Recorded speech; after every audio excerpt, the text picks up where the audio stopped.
The North Shore's Kaipatiki Project began in a tiny fragment of native bush with a small band of volunteers in 1998. Since then, over 60,000 trees have been planted in local reserves. The volunteer base has expanded, and the Kaipatiki Project has made a positive difference to the community and the environment. Yes, I've got a few of those. Those are mine. It started off as a sort of one neighbour, Jenny Christensen, who we had a new road put in on Kaipatiki Road, and she wanted it to look better, and started planting into it, and then she started collecting seed and growing plants, and she got her neighbours involved, and it actually ended up being a small collective of people who cared, and it was voluntary for a long time, and then over time it's actually ended up with permanent staff. And so it started as an ecological project, but then it's progressed to being a sustainability centre, which is we do other things such as we teach people about composting and worm farms and bokashi. That's probably it. It works quite well. Yeah, a bit more airspace. Oh, that's quite different again, isn't it?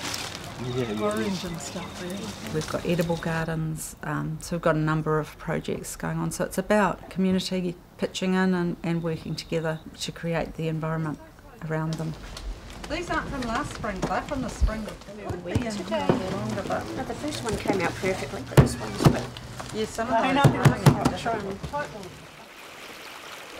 Okay, we run a series of tests on the stream, and we do it every 2 weeks in exactly the same spot. So we've got a continuous record of the stream water quality, and by doing it in the same spot over a period of time, we can evaluate that water quality, whether it is improving or whether it's degrading.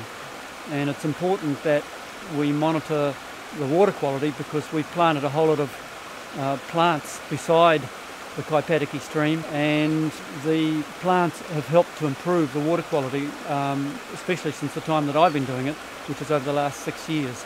Okay, so other than that, I've been working here now for 2.5 years, and basically because I have partial vision, it's been hard for me to find work because people judge you before they know you, and you have one lot of people encouraging you to find work, the other half saying, no, we don't want to know.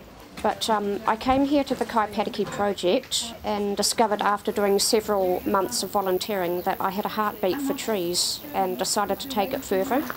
And I'm now studying nursery production, which is a level 4 for the horticultural certificate, and I hope to aim toward employment in this field, restoring trees. No idea. I'm still learning my plant IDs. Well, even though it's only a volunteer position at this stage, I find it very satisfactory, very enjoyable, and I wouldn't work anywhere else because I feel I'm adding something to the environment by restoring forest that has been lost. So what else have we got here? We've got the oldest nio I've ever seen. That's a nio, and usually they're quite short. But here's the Tika map. You want to see what the Tika map?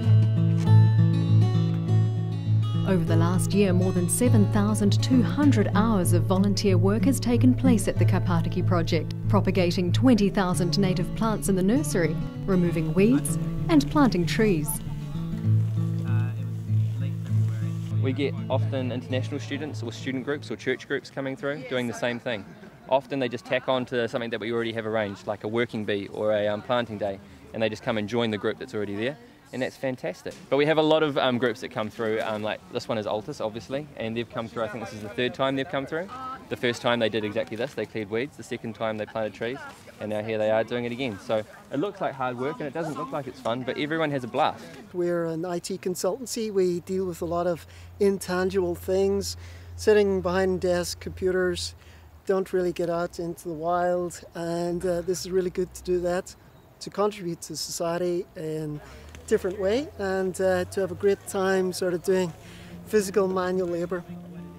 The reason that people come here is because that there are people here that share the same values as them. So I mean, yeah, we're here to do good stuff for the environment, and that's important, but primarily we're here to support the community and have a place for people to come and interact and like meet people who have similar values to them. Does it look bad? Should it be the whole back wall? But you just smile while you're working. Big smile. Most people, if you ask them, hey, why are you here? They'll say, hey, I'm here to save the planet. I'm here to plant trees. I'm here to make the bush look nicer or be a better place for my children and all of that sort of stuff. But really why they're here is to interact with people that they get on with.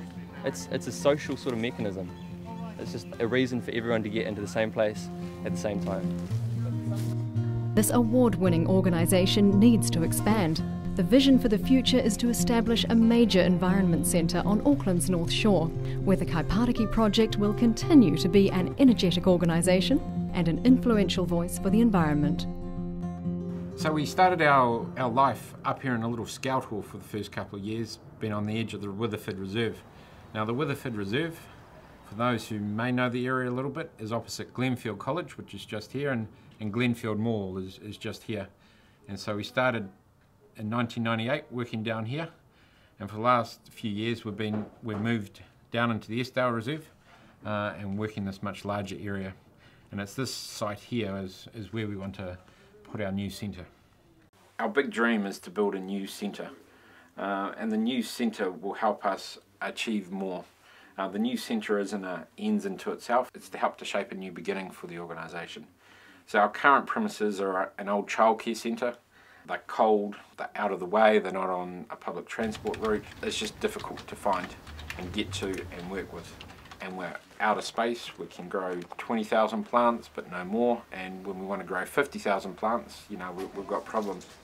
And so we've got a preferred site, and we want to build a new centre, which will just allow us to do so much more. And we look forward to trying to make them happen. The council's really positive about what Kaipatiki does. It's a really important community partner in terms of supporting restoration and awareness of ecology in the local area, and more broadly as well, because Kaipatiki Project deliver quite a number of programs or services for council, including streamside assistance advisory and Create Your Own Eden, the composting and waste minimisation courses.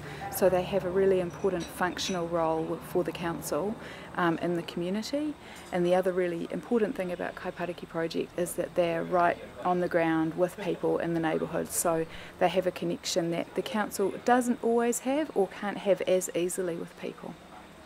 So what we did is we cut the runners off and we put them in pots like this so that you could have strawberry plants to take home, and you can have your own strawberry plants at home. Think that's a good idea? Can I put it in our bedroom? Yes, as long as you put it on a windowsill where the sun will get at it and you remember to water it.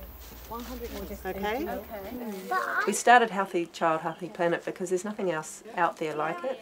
There's nowhere where you can come and learn information and bring your kids at the same time. Part of the process is involving the kids so that they get some information kind of by osmosis. The parents learn something and the parents get to socialise and talk with other parents who are like-minded. And so I've just brought you some things today, and this is called Peppermint geranium. And so I just want you to have a look of it and a feel of it and the smell of it. There's so many beautifully scented plants that kids can get involved in, and you can use that when I cook pears. So Healthy Child, Healthy Planet course is a great place for families to come. They can meet other families, they can meet other kids, and they can learn tips on how to make life easier, simpler, how to save money, and how to live more sustainably. We have a lot of good people come through here, friendly people, intelligent people, and they come here and are proactive kind of people. And so I would welcome people, whether it's a business or as an individual, maybe a school or a university, just to come down, check us out, have some fun, and give back. So we look forward to seeing you in the future.